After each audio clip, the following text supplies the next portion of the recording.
The People of Yarmouth County video series made possible through the Department of Communities, Cultural and Heritage's Forward Fund focuses on our region of Yarmouth County and some of the communities and cultural identities that encompass it. We wanted to showcase one of the most important part of our community, our people. The stories told in our 6-part video series are excerpts from longer interviews conducted by the Yarmouth County Museum and Archive staff. They are stories of both the past and the present. They are memories told by people of Yarmouth County. Some of the stories are funny, some are sad, and some will make you think. On behalf of the Yarmouth County Museum and Archives, we'd like to say a very special thank you to all the participants who took part in this project. We love hearing your stories. My name is Bernice D'Entremont, and I reside in West Pimlico, but I was born in Middle West Pimlico, which is not very far, and I'm an Acadian, and all my culture is directed towards Acadian Canadian life. I was a school teacher, so I taught school in the Pimlico area, but then as I had my children, I stopped teaching school, and then afterwards I was very much involved in the Acadians as literacy, to teach their first language. In French is l'alphabétisation. So it was with parents and also with students. But if you teach the parent, then the student will follow. So it was geared to have the French experience. And then I was very much involved in literacy as with the French older people, the seniors, and their life and what had not been written about the Acadian life, what they knew, what they did, the medicines they took, and I was very impressed with what they had as a language that wasn't written. So then it was literacy as teaching them how to write different little stories that could be preserved, and through that there was a few books that was written, especially about the Acadian language, that in Pimlico we count 60, 70, 80, 90, those things that are not in any other books. So these people, that's how they would talk. And we had some of those stories that were published, which afterwards got me involved in Acadian history, the preservation, the Historical Society. I started as a volunteer at that time it was called the Musée Acadien, and through that it was how to preserve your history. Pimlico has a rich history, and being the community or the area, not just Pimlico, but the area where the first settlers settled, and the D'Entremonts were deported and also came back after 10 years being deported. So that history is not explained very well in any of the history books. So my aim was to try to even see how important that was and to be able to show it in a museum. So now the museum is the Musée des Acadiens de Pimlico, and it has a research center. So it has grown quite a bit, and hopefully that story, which we'd like to tell, will be preserved forever. Has always been. It was, when I was teaching, it was a history. When you teach Acadian history, you always teach the deportation. So you always teach the hardship. You always teach, they never came back, they were lost. It's very moving and touching history.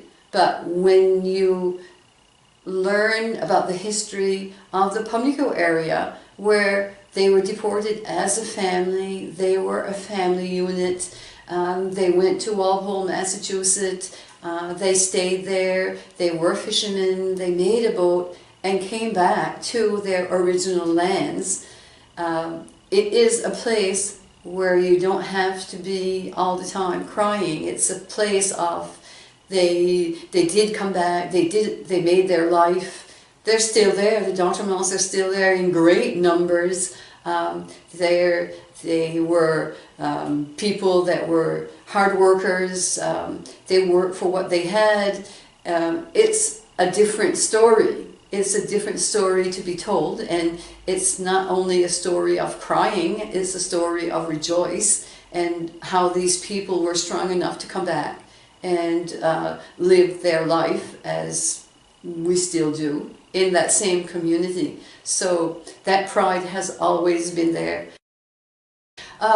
When I was growing up, all our friends were all around us, of course. You would play outside and have, of course, at that time we had dolls and carriages and all those things. So my friends, which I had at that time, they're still there. They're still, we wanted to be teachers, and most of my friends ended up to be teachers. So we taught in the same area, and it was interesting to do that. I lived in Middle West Pimlico, where we had a barn and we had chickens and all those things, and pigs, and I still remember my parents doing the lobster pegs, which is something that most of the houses I can still smell the pine. That's when they would cut the pine trees, you would put them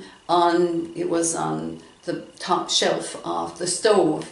So that smell of pine would be all throughout the house, and everybody would whittle away to do the lobster pegs. It was very strong. You would go to different stores, and people were there doing lobster pegs, and just for fun, just whittling away and talking and having yarns and those things. I think those little things are things that will stay in your mind. Well, I am Christine Amiro. I was a Moses. I grew up, actually I live in West Pimlico now, but I grew up in a little place called Breton, which is up South Ohio way. The next place that a lot of people recognize more often than Breton would be Bezole. So that is in the same area.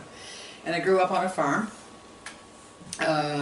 My mother was a war bride.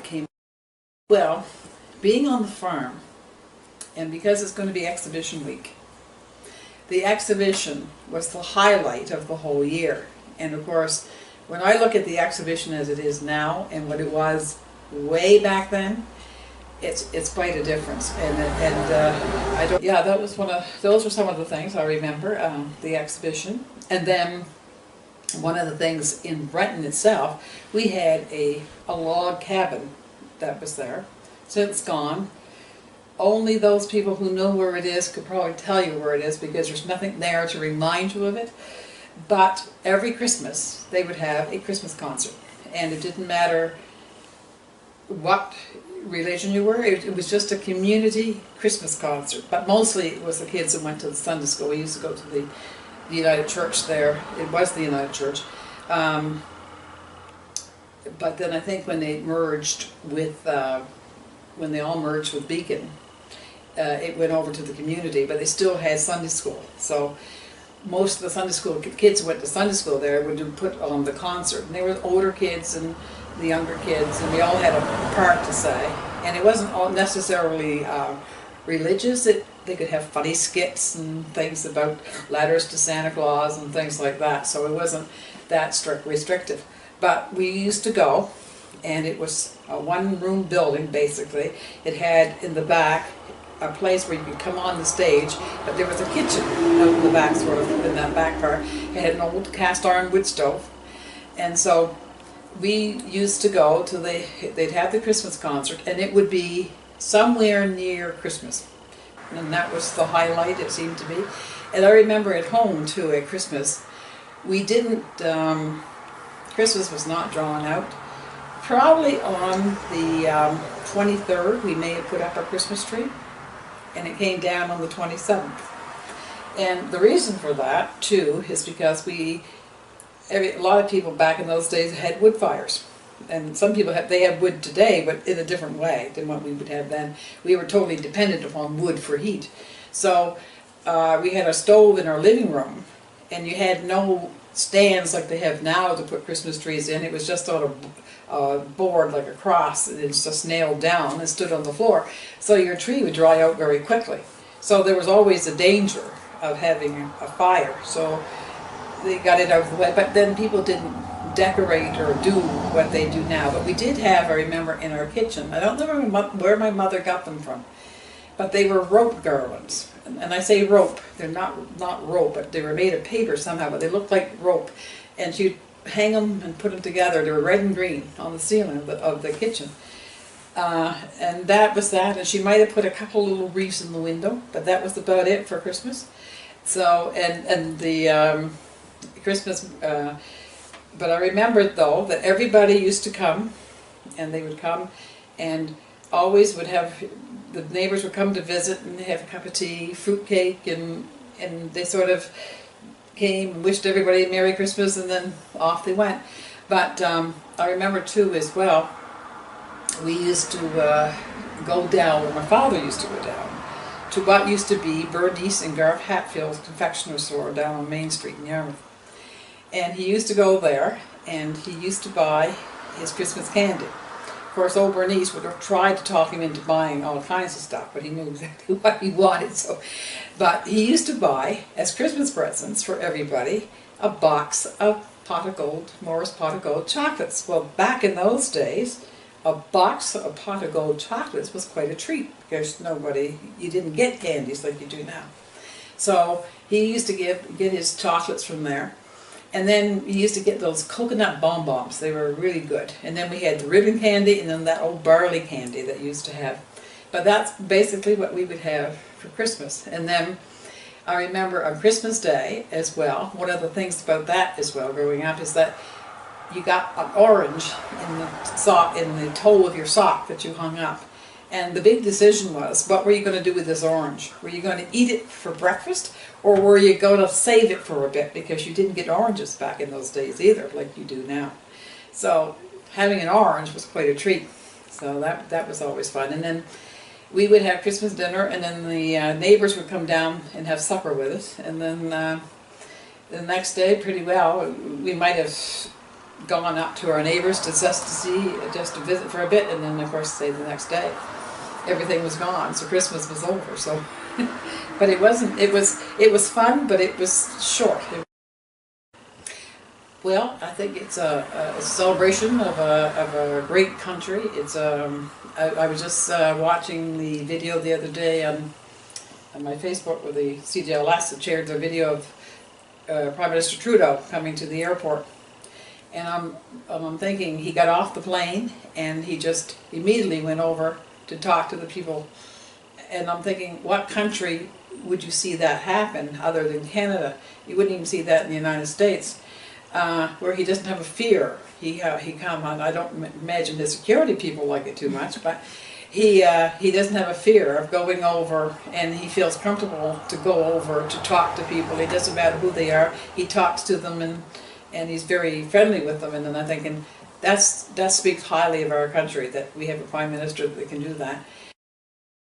My name is Christine Ponche. I was born in Lower East Pubnico.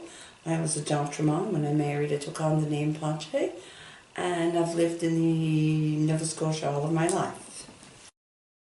Well, I think when I was a child in Lower East Pubnico, just being with large families, we would have each other's back all the time. All the parents would, take care of it. It was like a community taking care of children. We used to walk to school together, and that was very pleasant. School was like divided. It was primary to grade 6, I think, and then there was the lower school and the high school, That was fun because we knew all of our neighbors, and but what I remember most is the harbour. the sea, the smells, the sounds of the fishing boat leaving. And there was one gentleman in our community who had a putt-putt engine. I don't know if you're familiar with that or not. When the engine just sounds putt-putt, putt-putt, and it's different than others.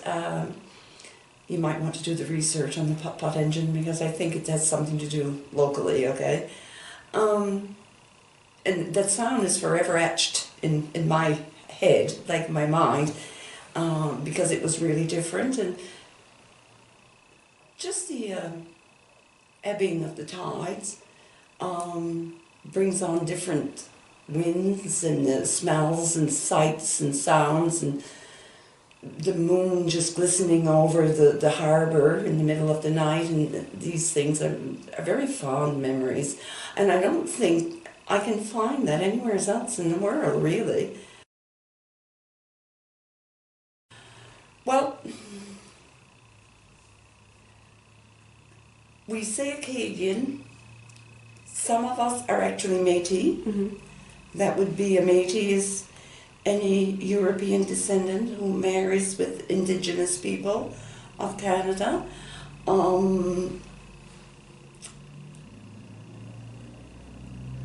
But I must say my life has been led as an Acadian, so we're perfectly normal people, and we live, we laugh, we love just like anybody else, you know. We're very proud of our French, we're very proud of our cultures, you know, yeah. We make raw pie, after all. And, yeah. My name is Marcel d'Entremont, and I was born and raised in West Pubnico. I still live in the house I was raised in, and I consider myself an Acadian. And could you tell us a bit about yourself, like your family, your work? So I was born and raised in a house where my father's parents owned. So there was like 9 of us in the house. So 2 grandparents, 2 parents, and 5 siblings. So I have 3 sisters and 1 brother. I'm the oldest.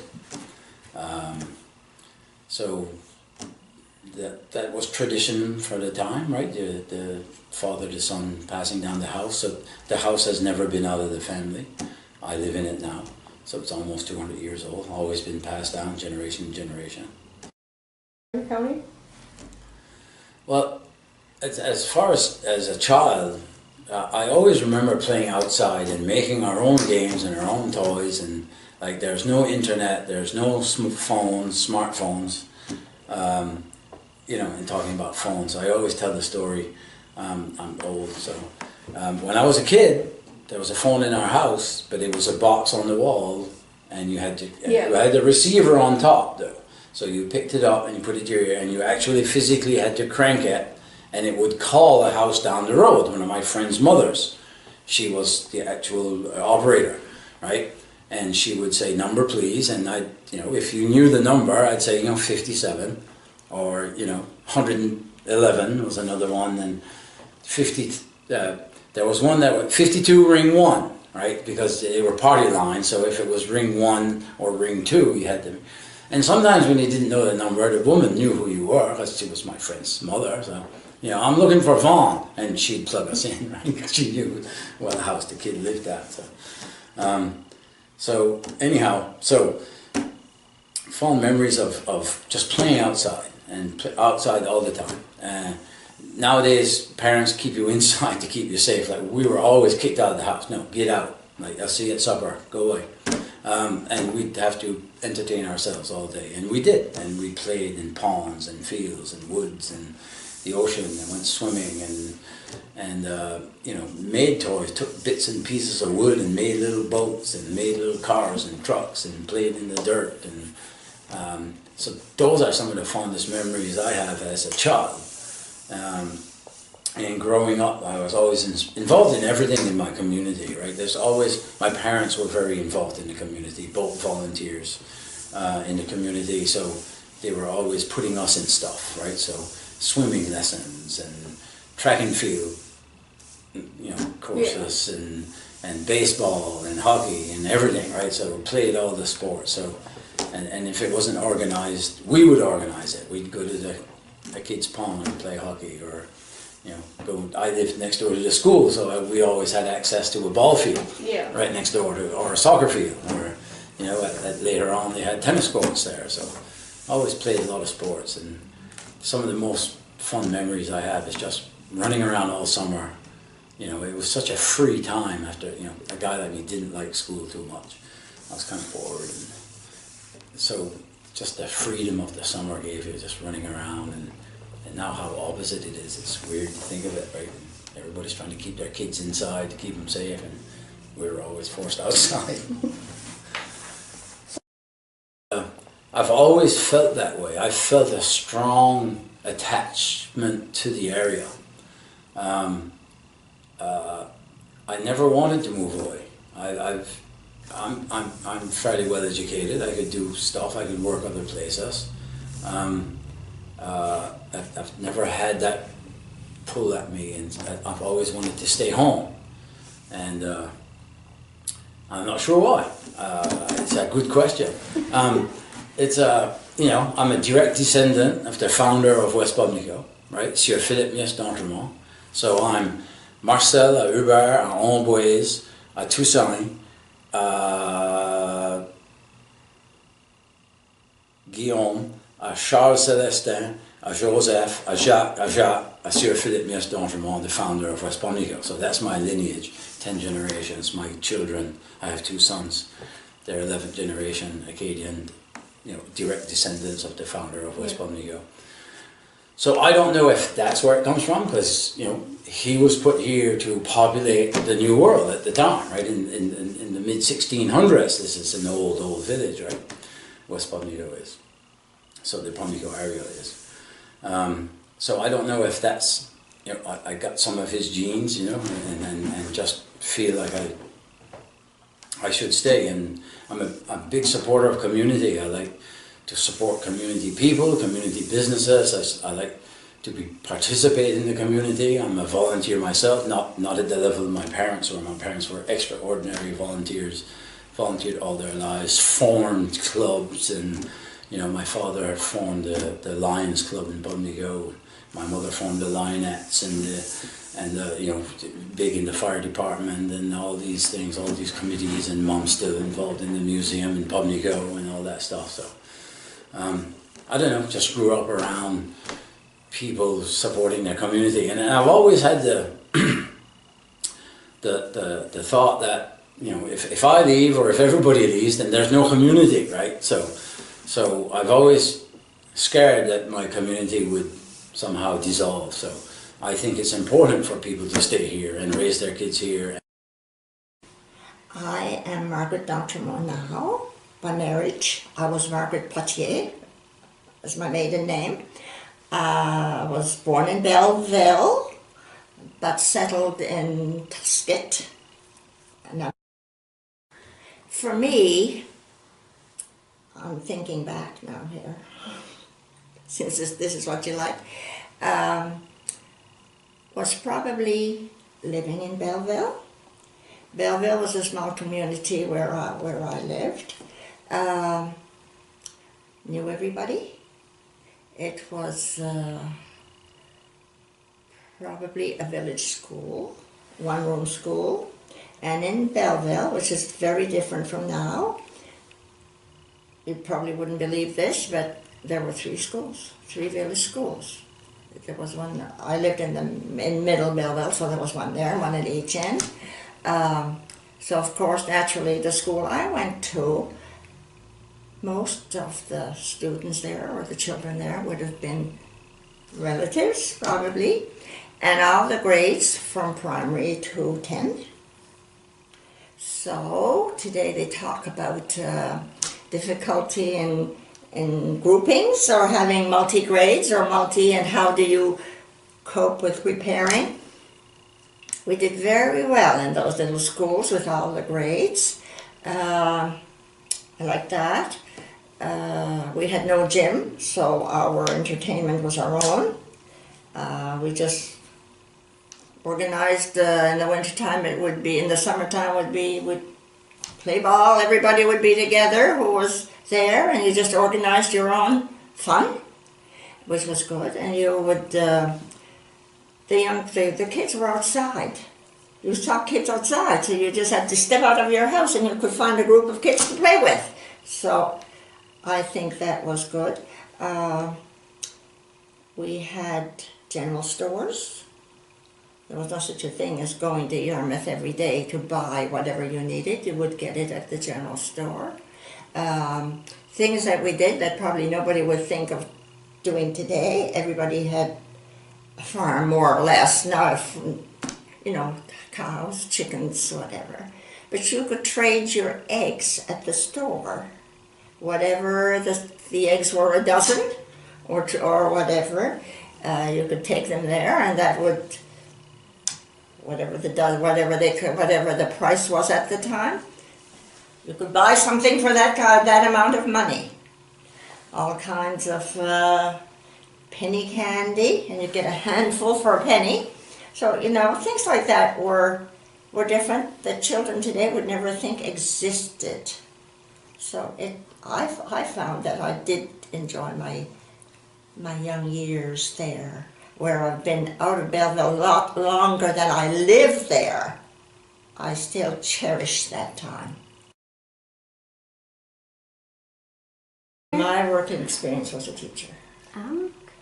So I did teach 1 year, a couple of years in a one-room school. I must say my experience was fine. I probably had 30 children. It was not that bad. I didn't think anything about it because I was used to it. Then I went on to a three-room school. That was a big jump for me, and it was good. And it was more of a modern facility where you had real bathrooms, outdoor toilets we had before that. There was no indoor, no. And I'm going to tell you about the experience I had my very first year teaching. I was in Collins Hill. This would have been 46. They would use the school for a community hall or a community center for different things because they didn't have a community center in the village. And they'd had a lobster supper, so we didn't have running water in the school, so we would get water from the well every day and fill a cooler in a corner of the schoolhouse, and we'd drink from that. So one noon that they were filling the cooler, and somebody came to me and said, we can see a hand in the bottom of the well. You can see a hand in the bottom of the well, yeah? I didn't believe them, just. Anyway, I thought, yes, it looked like a hand in the bottom of the well. So I thought, well, I'll go see. I said, okay, I'll go see. And I did go see, sure enough, looked like a hand in the bottom of the well. So this fellow was going by, and I said, come on over here and see, you come and have a look at this. So he came and says, yeah, looks like a hand in the well. So next door to the schoolhouse was a home, and they had at that time, and probably this is something else that you guys don't know, probably clotheslines, and to keep the clothesline up so they wouldn't sag too much after the clothes were up there, they'd pitch it up with a pole, and the pole had a nail on the end. Maybe you guys have seen this, I don't know, but this goes back a ways.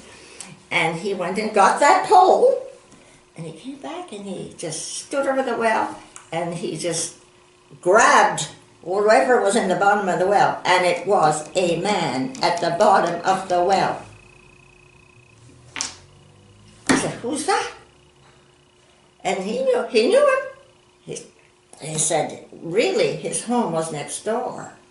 But he said he was always roaming, never stayed put anywhere. And he'd been missing for 3 weeks, but nobody had bothered to look for him because he never was staying put anywhere. And the last they'd seen him, he was feeling no pain, sitting on the well curb at the school. So apparently he'd fallen into the well, was there for 3 weeks before we knew, and we'd been drinking the water all that time. So I'm going to tell you, it was an exciting afternoon. School was out, the kids were all excited, they had the afternoon off. Anyway, that was my story for my first year at school. And I have adapted to it, but not completely. And what I am finding that I don't like, if we need it, I'm going to say, and we're in an age where it's here to stay. I do accept that, and I know that it's good, but unless you have all that technology, you feel left out. I miss the human touch of things. For example, you phone and you get, press this number, press this number, press this number. You press the number, then you have to press 10 more. Then you never know which one you've missed in the beginning. And I find yourself left out in left field. You're left out unless you're not notified about meetings and you're not notified about things. If you belong to a lot of things and you do not have a computer, you're out of the circle. And I do miss that. Where I was always involved and always knew what was going on, you feel left out. And I do miss the human element that when you phone, when you call for information and you call for something, you're not getting that human voice. I do miss that. But I'm not going to say that we shouldn't have these things. I know, here to stay. And I do accept it. Okay. Well, I think it's great to celebrate it. I think it's great to celebrate it. I think Canada has come a long way. I like to think of being a Canadian and belonging to Canada. I think we have a varied culture. I think we should keep those. I'm not saying because I am basically French that everybody has to be French. No, that's not what a country is, you know. My name is Yvette D'Entremont and I live in West Pamlico, and I identify myself as an Acadian. I guess it's mostly with family events. I remember being, I think I was 5, where a big kind of an exhibition, I guess, came to Lower West Pamlico, and they set up in the ball field, and that was my first time on a Ferris wheel, but I was small enough that I could fit between my parents, and I was the only one that was old enough, being the oldest, to go on the Ferris wheel. And I believe there's also an elephant that was brought in, and people got to go on rides, and that was not at the same place. That was a few years later, and that was in this parking lot or in the field next to the West Pamlico School. Just riding my bike, taking swimming lessons. There was kind of like a summer camp set up in the summer times. Because my dad was away on summer school, we had no car, so we had to bike ride everywhere. So I guess the fondest memories of growing up would probably be doing the summer program, which was part activities at the ball field, which would be athletics and playing ball, and then the other part of the day would be swimming lessons, depending on when the tide would come in and out, because that was all. It wasn't in a pool, it was in the harbor. So picking blueberries for my mom, playing ball, because we were such a big family, just playing ball with the neighborhood kids in the backyard. Singing, playing music as a family, those are probably my fondest memories. I feel it is my anchor, pardon the pun. I just feel home there. I identify with my background. it has a strong sense of community that has started to die down a bit, but at the time I identified myself strongly with my Acadian background, and when I was growing up, it was a very vibrant community and a very important part of my life, and I couldn't see at that time myself being anywhere else. I got to do what I love to do, and I was teaching in Pamlico anyway. Was very close, was very handy, and then starting to raise my family, it was very much important that they had a strong background and a place to anchor themselves. It has grown exponentially, and especially with in the 70s and 80s, there was a new resurgence of cultural pride with the Acadians, and there are different associations and organizations formed because of that. And then the school too, they all pulled together, and later on in forming the CSAP, the French Acadian School Board. That I think with things like Le Village Acadien, the living, the historical village, that has brought about many tourists, and it just keeps getting better and better each year, and they keep adding things and adding new programs, and I think that has attracted a lot of people. I know for a fact the reviews have been astounding, and the tourists just keep coming more and more every year. This year they have a brand new program to include children in the village. It's like a day camp, but these children are picked out, and they have to do chores like children would have done in the 1920s. Feed the cows and pick the eggs and make rocky pie from scratch, and all kinds of things that little kids would have done back then. So that has attracted even more tourists.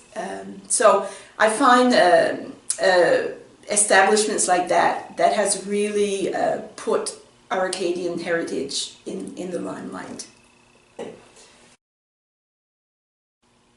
It is a way to tell the world that we are here and we are strong.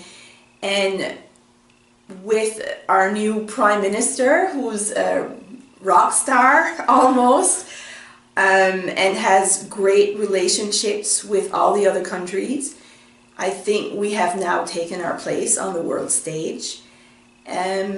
We continue to have a strong relationship as well with the Queen, with Britain, and I think that has made us stronger. And just to show our cultural diversity with the receiving of the Syrian refugees, with just receiving everyone with open arms who has come and claimed this place to be their own. We are very accepting. I heard someone say on the Big Couch tour that we are nice, and being nice shouldn't just be a Canadian thing, it should be a world thing. But we are here to show everybody how it is to be nice and warm and welcoming, and I think that's one of our main assets. We are physically and geographically a wide, diversified country, and there's so many more things to explore for even us as Canadians. I think the 150 represents everything. It represents the people, our strong perseverance and determination, of our immigrants, of the people who are originally here, of the First Nations people, who continue to remind us and include us in knowing that they were the first ones here and what they do is important. And just being accepting and welcoming and just being who we are, I think 150 is a great milestone to have, and it's something we should definitely brag about to the rest of the world. That the Acadians are widely numbered. We are spread out all over the world. There's about 1 million of us in the world. That we keep the flame going for a language that in essence should have died out many, many years ago. We are strong because we are not a country, we are a nation in our hearts. We are a people that exist, that have no boundaries. And our ancestors' strong faith really is what kept us here as well, and determination. We are here to stay. We will be here, I think, for many, many years to come. We have a lot to offer. Our language is rich, and we should keep it. And I don't know, I think we're special, and there's no other people like us on the earth. Yarmouth County Museum and Archives recognizes the support of the province of Nova Scotia. We are pleased to work in partnership with the Department of Communities, Culture and Heritage to develop and promote our cultural resources for all Nova Scotians.